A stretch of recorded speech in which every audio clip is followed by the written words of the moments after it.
यह कहानी है दो बच्चों की जो एक गांव में रहते थे। बड़ा बच्चा 10 साल का था और छोटा 7 साल का। दोनों हमेशा एक दूसरे के साथ रहते, एक दूसरे के साथ खेलते और एक दूसरे के साथ ही घूमते। एक दिन दोनों खेलते खेलते गांव से थोड़ा दूर निकल आए।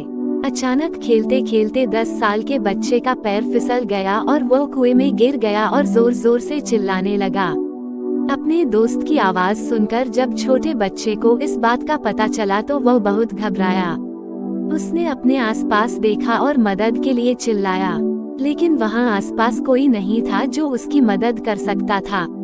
अचानक उसकी नजर पास ही पड़ी एक बाल्टी पर पड़ी, जिस पर एक रस्सी बंधी थी। उसने बिना कुछ सोचे वह रस्सी कुएं में फेंकी और अपने दोस्त को उस रस्सी को पकड़ने को बोला। अगले ही पल वह 7 साल का बच्चा उस 10 साल के बच्चे को पागलों की तरह कुएं से बाहर निकालने के लिए खींच रहा था। उस छोटे से बच्चे ने अपने दोस्त को कुएं से बाहर निकालने के लिए अपनी पूरी जान लगा दी। आखिरकार वह बच्चा अपने दोस्त को बचाने में कामयाब हुआ और उसने अपने दोस्त को कुएं से बाहर निकाल लिया। लेकिन उन्हें असली डर तो इस बात का था कि जब वो गांव जाएंगे तो उन्हें बहुत मार पड़ने वाली है। खैर, दोनों डरते डरते गांव पहुंचे और उन्होंने गांव वालों को खेलते खेलते कुएं में गिरने और रस्सी के सहारे छोटे बच्चे द्वारा बड़े बच्चे को बाहर निकालने वाली पूरी बात बता दी।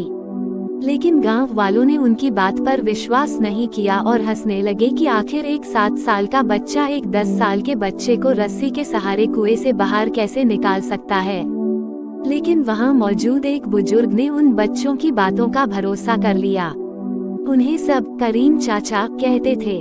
करीम चाचा गांव के सबसे समझदार बुजुर्गों में से एक थे।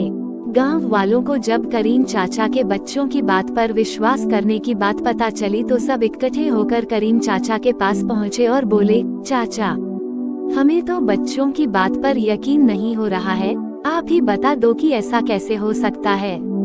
गांव वालों की बात सुनकर करीम चाचा बोले, बच्चे बता तो रहे हैं उन्होंने यह कैसे किया।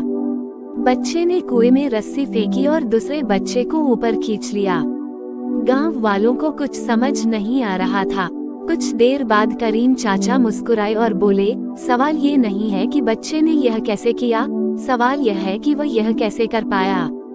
और इसका सिर्फ एक जवाब है कि जिस वक्त वह बच्चा यह कर रहा था उस वक्त उसको वहाँ यह बताने वाला कोई नहीं था कि तू यह नहीं कर सकता। यहाँ तक कि वह बच्चा खुद भी नहीं।